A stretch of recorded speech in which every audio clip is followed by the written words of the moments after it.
welcome back to the show. Coming up, Dr. Rada is here to tell us how to avoid the norovirus this Christmas, why the jumper your granny knitted for you 30 Christmases ago could now be the height of fashion. Dig it out, quick. Plus, the Wurzels have driven their combine harvester all the way from Somerset to sing us a festive classic. They're brilliant.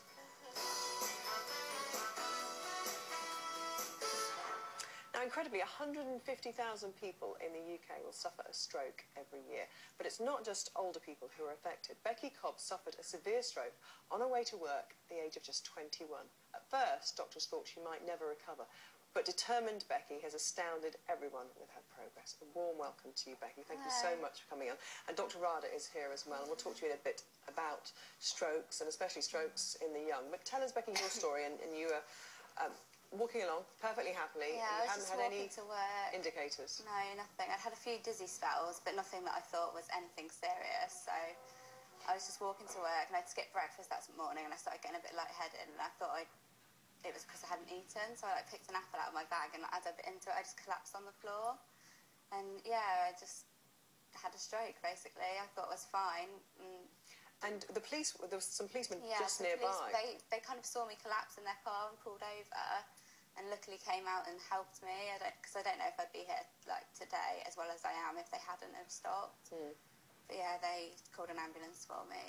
And they were asking you lots of questions. Yeah, they kept asking me if I was on drugs. Am I drunk? Was I out last night? And I was like, no, I was just in bed. I'm just trying to get to work.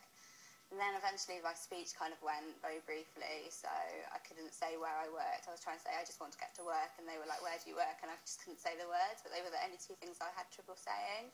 At what point were you aware that something physically was very wrong? I mean, obviously you've collapsed, but I mean in terms of not being able to speak and not being able to use your limbs. I don't really remember thinking, I can't move. Like, I remember thinking, like, I remember them trying to stand me up and me going, I can't stand up, and they were like, you can just push, and I was like, I can't push.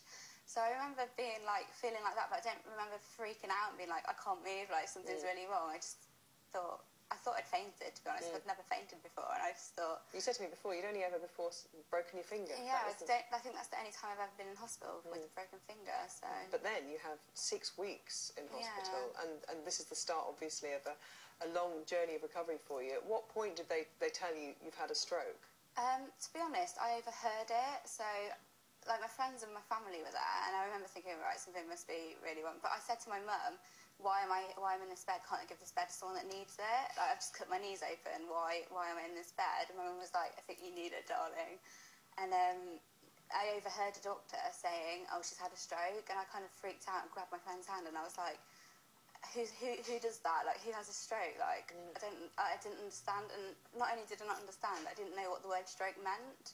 So while I was like, this is serious, I didn't understand what had happened to me. Did you have the preconception that it was older people? Yeah, definitely. But don't even know any old people that it's happened to. So to me, it was just completely like, I don't know what this word means, but I know that it's serious.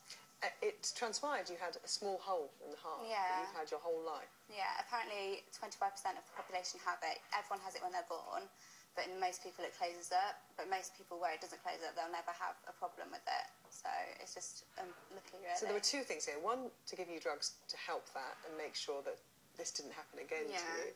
And the next part of it is your physical recovery. Yeah. So what were you told you'd need to do? Well, I was just told to think, like, try and move all the time. So, because I couldn't move the left side of my body at all, and I couldn't even sit up in bed when it first happened. So I have come a long way. But yeah, they just told me to try and move, and then one day I was just trying to lift my leg up and it just moved, and I couldn't believe it, and like my mum started crying, and we texted everyone and we were like, just move my leg, it was amazing. And then I started having physiotherapy, and I was quite lucky.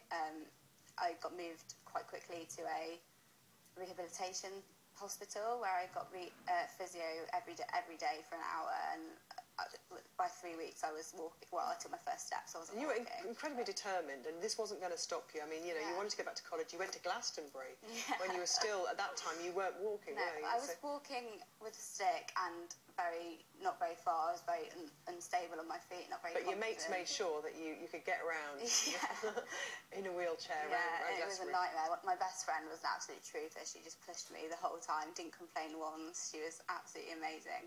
I know I couldn't have done it without her and my other friends who also helped, but she was just there all the time pushing me along. You went back to college, did you have to adapt the house then? Yeah, well, when I was discharged out of the rehabilitation hospital, I was determined to stay in Brighton at my student house with my friends, and so I moved back there. But I had to have a shower seat because I wasn't stable enough to stand and wash my hair and everything, so I had to have a seat in the shower, but I don't use that anymore. I'm quite pleased. And I had to have a banister put up the stairs on the other side so that I could have one on both sides, because I can't grab with my left hand to hold on. No, of course. So when I'm coming down, I needed to put one on the right side as well to kind of help me get down the stairs. So what were those first steps like when you did take them on your own? It was petrifying, because I had a student physio who really helped me in hospital, and another physio, and I just remember them all grabbing me and like just really like making sure I wasn't falling over, and it was petrifying, but I was so happy as well. And so what stage was this then when you had the This was in July, I think.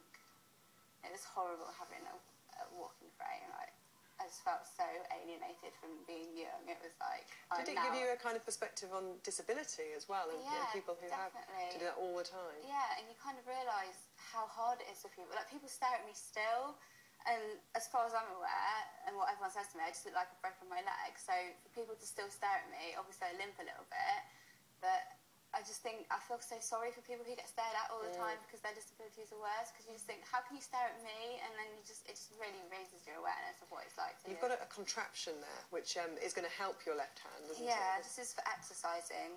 It's called a cyberflex, and I put my left hand in it. And because I can grip with my hand, but I can't straighten my fingers back out.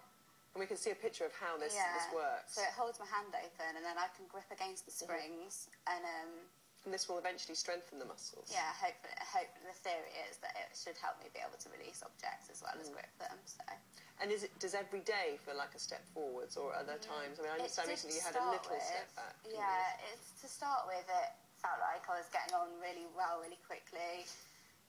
But more recently it's a little slower, and I'll have a physio session and I'll be like, well, that's come along, but this is bad. So like with my walking, I might have to go back to using a stick because when I walk, I use my pelvis too much, apparently, and instead of like lifting my leg up, I'm like swinging. So you've from compensated my pelvis. slightly. Yeah. So Jessie J had a stroke when she was much younger and had modified her lifestyle considerably because of it. I know you met her and she signed your cast in your leg, she signed my splint, bless her.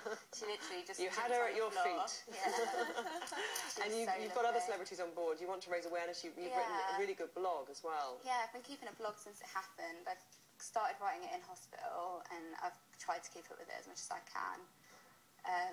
So yeah, I mean, I interned at a local radio station in Brighton, and I was quite lucky. They got me some signed McFly, one of my favourite bands. I'm a bit embarrassed to say that on TV. It's a big week to be a McFly fan, isn't it? King of the jungle. So yeah, they got me a signed canvas and a get well soon card, but it was while Dougie was in rehab, so it's just signed by the three of them.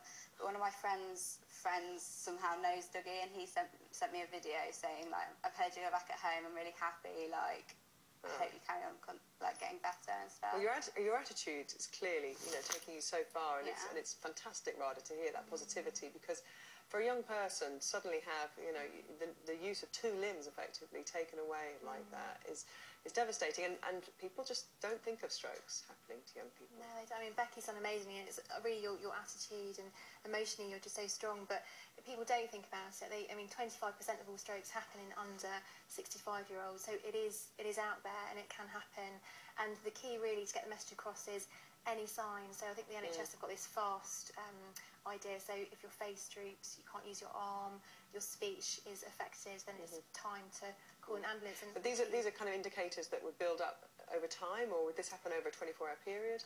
Pretty instantly. Yeah. Like when it happened to me, I was fine. Then I assumed my face dropped straight away. I mean, I didn't notice, I didn't see it, but my face, I couldn't use my arms. Like, I remember having my hand on the door to the car, but not being able to pull it open. And then my speech, obviously, I think a lot of people, it goes faster, but I don't know, mine was... But it was a headline about this, actually, to do with what doctors can do in terms of testing for the signs to do with heart problems as well, and taking various measurements that can give you indicators? Yeah, so there's one risk factor for stroke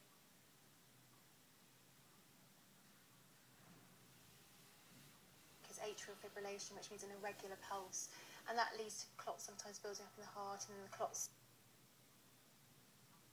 fly up into the brain and cause ischemic stroke, so where vessels blocked. So we're encouraging doctors now to just feel, just very simple test, just feel the pulse, feel it's nice and regular, and it's not irregular. I mean, that headline that says facing an epidemic, so I mean, are we in danger of kind of heading into those kind of figures? Yeah, I mean, I think we need to look at preventing strokes. Obviously, there were structural problems with Becki, so there's nothing you can do about that, but there are things like cutting down smoking, cutting down alcohol, exercising, looking at your cholesterol, all of those things we need to try and do to prevent stroke if we can, but also be aware of it in young people and look for underlying causes that we can try and do something about. So your lifestyle wasn't a contributing factor, but you have modified your lifestyle now. Yeah, I say I don't drink. I don't go out and get drunk. I still have a drink if I fancy one. Yeah, just anything that I thought could have affected it, I've just stopped doing. But Jessie J, I know that she's very clean living, isn't she? Well, I think the media kind of play on that, because she tweeted the other day saying, I've never said that I don't drink. Like, if I want to drink, I'll drink, but I don't need drink to have fun, which I think is kind of an attitude I've kind of taken on as well, because I've been out sober quite a few times now, and I've had just as good a night as, and then I don't feel rough the next day, and you just think, you don't need alcohol. And that's a good lesson to learn in your early 20s, isn't it? Exactly. All those years not wasted. Becki, you are a fantastic example of positivity, and I wish you all the best and keep going forwards. Thank you so much for coming on, and Dr. Rada's going to stay with us, of course. We have got more information and some help for you as well to do with strokes, along with